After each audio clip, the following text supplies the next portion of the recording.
What's going on, YouTube? Sorry I had to take a week off, guys. So I'm gonna make a little video for you guys here today, and then later on in the week I'm gonna do the first fish featurette. And our first fish, I got my tongue twisted. Anywho, our first fish featurette is gonna be on this guy right here, who was named by Cat Rose, one of our followers. His name is now Brody. Kind of like that name. I think I explained that in one of the other videos why. Anywho, guys, he will be the first fish featurette. So, I mean, everybody's kind of moving around a little right now. I just fed them about a minute before I picked up the phone and started filming. I think there's been some change of the guard going on, so to speak, in this tank. So, I think Dolph is still up there. He's kind of bouncing in and out of being boss. There he is. I can get him on the reflection for you. But he's not so fired up today. Not as dark as he's been. I think right now, Tangy, our Tangerine Tiger, is the boss as of today. And then some other things have been going on in this tank, right? So I showed you guys that our Hawk was starting to get some color. He's getting a little bit more color. Getting bigger, obviously. Our VC10, look how beautiful he's doing today. He's really fired up today. I think today, actually, I think Tangy might be number 1, VC number 2, Dolph number 3, Star Sapphire number 4 in the pecking order today. This Obi continues to do Obi things. I just let him think he's the tank boss, and it kind of seems like everybody else kind of just follows suit. Our Venustus, really starting to wonder. For a long time I questioned if our Venustus was male or female. Starting to see a little bit more pointing in the fins though, so that's a good sign. Hopefully it turns out that it actually is a male. Some of our other guys been getting a little extra fired up and moving up their ranks. Our Silent Tilapia getting some of his good color back from when he was a little bit bigger than everybody else.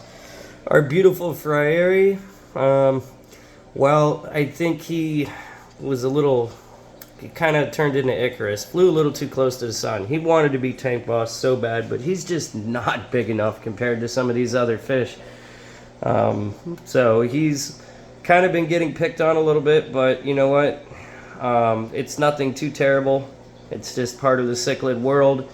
And to be honest with you, karma sucks, because he's been a little bit of an a-hole to everybody, and kind of getting a little karma right now.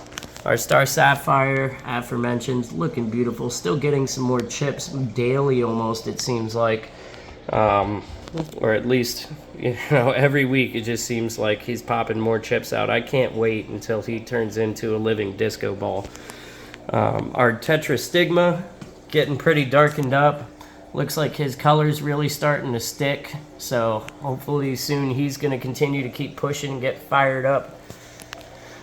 Our Midnight Peacock really got a lot of color back.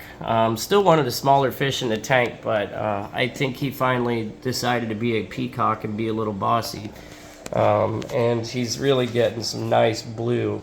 So we're just going to have to see how he continues to develop. So for now, since he's decided to color back up, he's going to stay in this tank and not go back with his girls yet.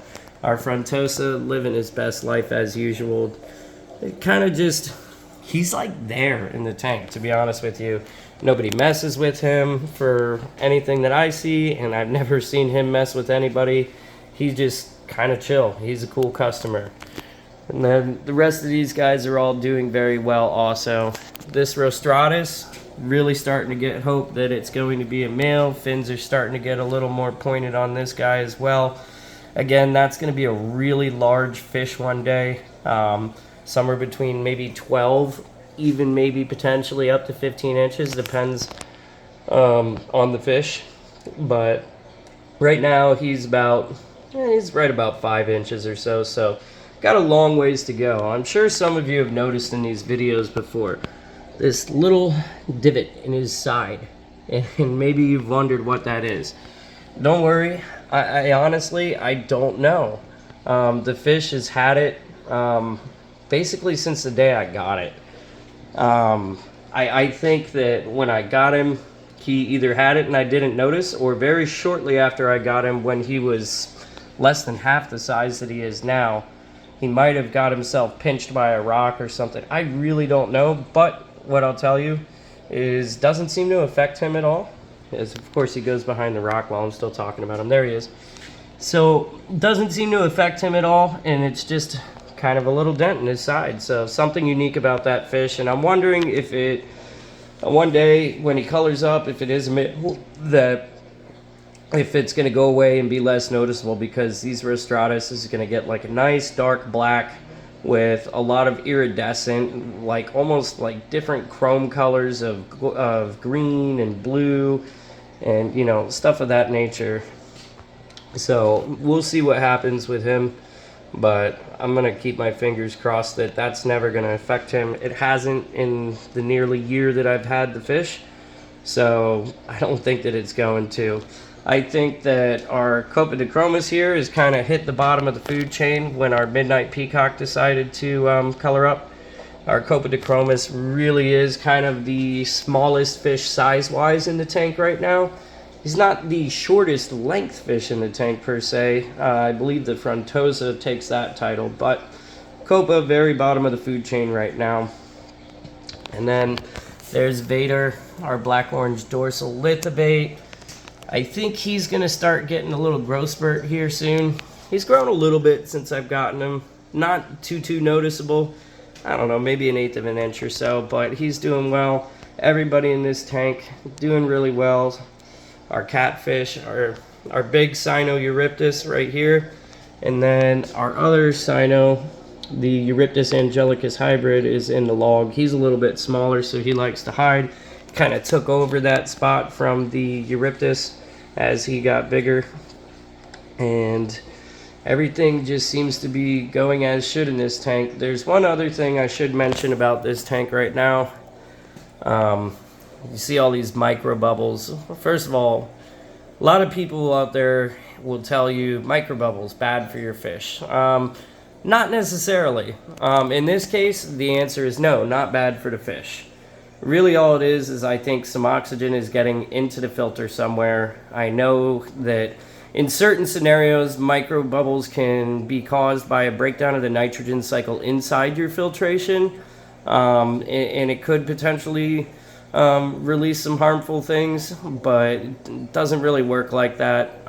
Really it's just a buildup of gases perhaps, or in this case, which I think it is, I think because I do use sea salt as a buffer, and you see all the salt crusting here. I think there might be a little pinhole somewhere here. Anyways, I'll have to check that out, and I actually have to take this FX apart this weekend and give it a good cleaning, because when I did the water change after I came back from last weekend, I just noticed wasn't pushing nearly as hard as this other FX was. Still pushing really good, but not what I like to see if it's running wide open. So let's take a quick look at the 112, guys. And oh, one other thing about this tank. Buccochromis Lepturus green. I know I said that was the last piece of the puzzle for this tank. There's been a slight delay in that. I don't really have much better information for you other than that at this point, but when I do, hopefully by the time I do this featurette on Brody here, our Taiwan Reef Cichlid, I will have that information, and when I do Brody's featurette, I can give you guys a little update on what may or may not be happening with me getting that Buccochromis lepturus green. So let's take a quick look at the 112. 112, everybody's doing good. I just fed this tank too before I started the video, so if you see a little bit of haze, that's why. Also, yeah, see, now you can see where there's some haze, but you see there's a bunch of bio buildup and stuff. Because I went out of town last weekend, when I came back, I didn't get too extensive into cleaning the inside of the glass, and we're going to get back into that this weekend and give the inside of the glass a good rub down, and take care of that for us and the fish. But everybody in this tank doing really well. Our Snowball albino Sokolfi looking beautiful and bright as usual, super luminescent. Love this fish. I just like the way he almost seems to be effervescent and just glows under the light. So our little Polite cichlid, I wish I could catch him when he decides to put his mask on and, you know, be a big boy, so to speak. But it comes and goes because he is one of the smaller fish in this tank. I'm really trying to get that on video for you guys, but I'll be honest, like, I've tried to film it several times for you, and every time I go to film it, he just decides, hey, mask off. I'm going to go back to being blue, and now there he is. So hopefully I'll get that in the near future, and then you guys can kind of get a better idea of how this cichlid is going to look as it reaches adulthood. Going to be a really pretty boy, though. Everybody else in here is kind of living their best life. I still haven't moved some of these fish that I was talking about moving. Our 3 spot doing really well, growing out. And I think he's going to stay in here for a couple months and continue to grow out before I move him over back with the big boys. I just want him, like I was saying, when I did move him and saved him from the jaws of the hawk, so to speak. Or, I mean, literally, I guess. That he needed to grow up a little bit before he went back in there. And I've said it before too, ironically, he will end up being one of the larger fish in that tank. Definitely going to be at least a foot long, if not better. Somewhere like that Rostratus in that 12 to 15 inch range when he's done growing. But so that's what's going on in the 112 right now. Our salmon hap, she's all healed up from having her gill plate busted when there was a little lover's quarrel between the triangle. What I'm calling the triangle, if you're not familiar with the channel, is the 2 Nairai cichlid that I have in here. This is our OG Nairai cichlid. He doesn't particularly have a name to me, but my wife likes to call him Uno because he has just 1 egg spot. And then the other Nairai also, if you remember from a previous video, here's our piebald Nairai. So if you remember from a previous video, this guy kind of stole the salmon hap, and I think he's the one that fertilized the egg she was holding last time.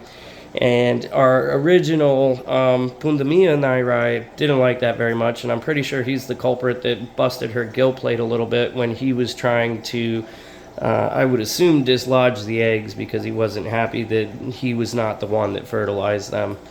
But c'est la vie. So guys, not too much else going on right now. Let's go back to the big tank real fast. So not too much else going on right now, guys, but please, if you haven't yet and you're a long-time lurker, please do us all a favor. Like, subscribe, share, hit that notification button so you can get those notifications. And remember, guys, Sunday Swim will be back live again this week. I know I probably sound like I'm beating a dead horse at this point, but I will try and announce that time a little bit earlier, as opposed to announcing it, say, Sunday morning or something like that. So hopefully some more of y'all can make it in there for that live stream. And, you know, I'm not quite sure exactly what all I want to talk about this week on the Sunday Swim. If you guys would like any type of discussion topics or anything like that, please let me know in the comments below. Thank you guys. Much love. Let's keep growing this channel. Matty Fish out.